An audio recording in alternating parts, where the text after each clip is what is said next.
In early 2020, a video of a group of kids seeking information about taking online classes went viral on social media. Due to COVID-19, all schools in China have shifted to remote education through online classes. Students joined live-streamed courses and used smartphones or computers to watch their teachers' lectures. But this was a problem for some children in a small village in northwestern China.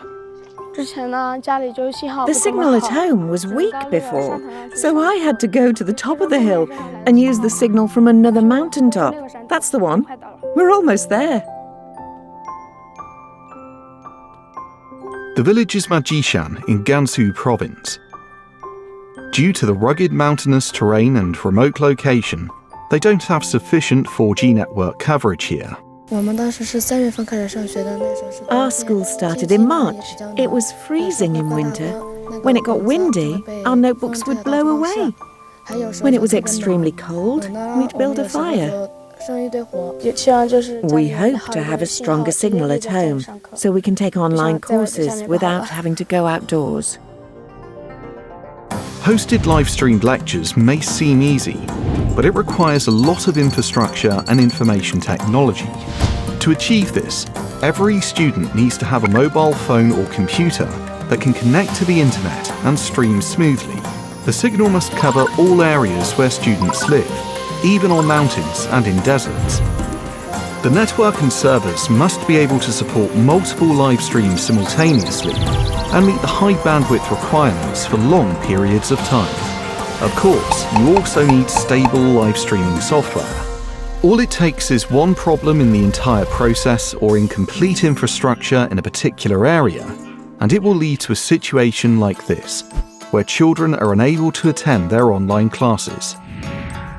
The situation is a microcosm of the development of a country, where constant economic growth is ensured while maintaining coordination in all aspects of society.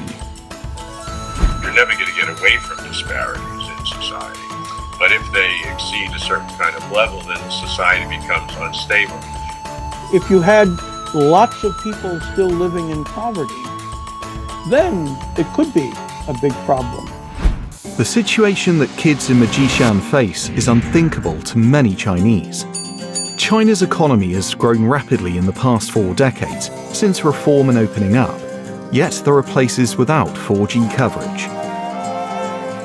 When one speaks about China, uneven regional development cannot be termed as a result of asymmetrical treatment. Rather, it happened as the geographies with proximity to modern supplies and productions had to influence the region closest to them. Today, what we see as the wealthy and affluent developed countries is the result of centuries of economic activity. The pursuit of a good and happy life connects all mankind. For thousands of years, the Chinese people have used the term xiaokan to describe an ideal, happy and prosperous life. You may not be super rich, but you'll have a good life. And children say, I'm living better than my parents. It has great symbolic and behavioral effect in China, but it's not like landing on the moon. But when it lands and it's successful, that's an achievement. Done. It's complete. But the Xiaokan Xiaohui is not that. It's a vision. It's an idea that must continue and continue and continue. The term xiaokan depicts a social state in which there is no need to worry about food and clothing, where people are well off, life is harmonious, and good manners are observed. This has been the pursuit and wish of the Chinese people for thousands of years. Since the implementation of the reform and opening up, China has achieved unprecedented socio-economic development. The country has proposed building a moderately prosperous society that will enable all Chinese people to live happy and sustainable lives through the efforts of all. During these decades, China has achieved the food, and for many decades, China's leaders were very worried about the food supply in China that been achieved, and shelter and homes and basic education, and now more than basic education. So the affluence, diversified needs, stable economy, and living conditions have had a direct impact on the minds of common Chinese, of the ordinary people. For example, the selection of education stream, selection of profession, selection of amenities, and wellhood had changed significantly. It's a life cycle of well-being. China plans to build a moderately prosperous society in all respects, with coordinated economic, political, cultural, social, and ecological development. If one area or region lags behind, it will not only hinder the development of other areas and regions, but also affect the entire population regarding their perceptions of quality of life.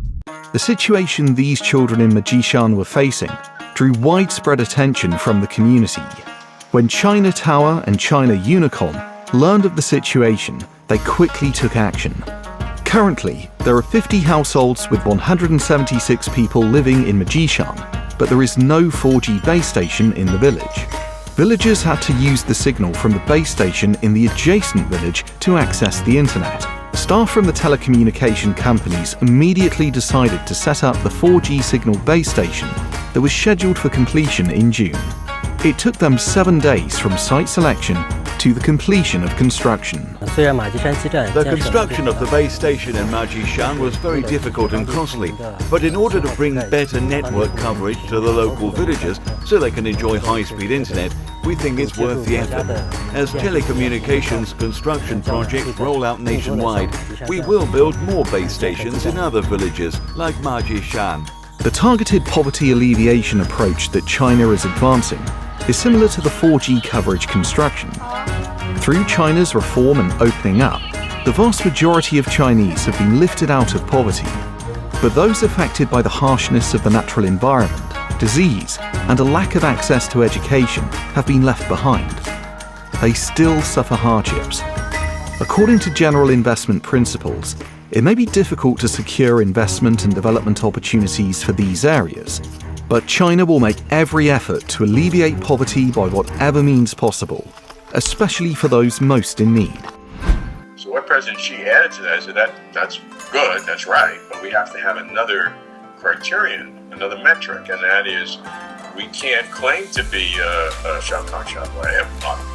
we can't say we are if we have any people in our country living in abject or extreme poverty. The world has acknowledged the success of the Chinese state to elevate the masses out of poverty. This is the fact which has contributed so much to the global poverty and which is visible to every one of us. I want to get into a good high school, a good university, and then to find a decent job. After I settle down, I'll bring my parents downtown to live with me. I want to find a good job when I grow up. After I have some savings, I want to travel with my family and see other places. Chinese people are coming closer to the happy lives they've pursued for thousands of years.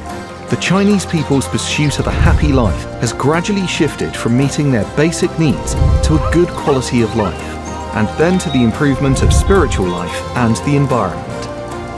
This has led to the overall progress of society and well-rounded human development in the final stage.